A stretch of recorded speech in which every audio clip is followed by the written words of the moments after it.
All it's me నీరు. మార్నింగే మా అమ్మ గుడికి వెళ్ళింది. అందుకని చెప్పి నేను ప్రసాదం మా ఇద్దరు పిల్లలకి పెట్టేశాను. మా అమ్మ వండింది. ఇప్పుడు నేను వంట చేద్దామని రెడీ అయ్యాను. రెడీ గిడి ఏం కాదు, చచ్చినట్టు నేనే వండాలన్నమాట. ఎందుకంటే టాబ్లెట్ వేసుకోవాలి.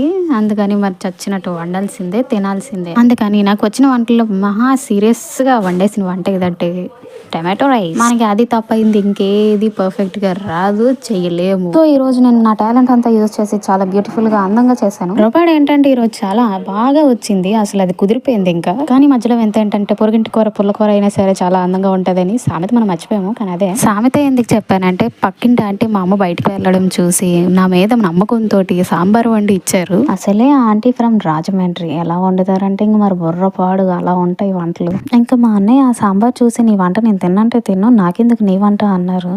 ఇంకా చాలా సేపటికి బతిమలాడితే కొంచెం వేసుకున్నారు. ఇంకా మీరైనా నా శ్రమను గుర్తించి ఒక లైక్ సబ్స్క్రైబ్ చేసుకుంటారని కోరుకుంటున్నాను. Okay bye.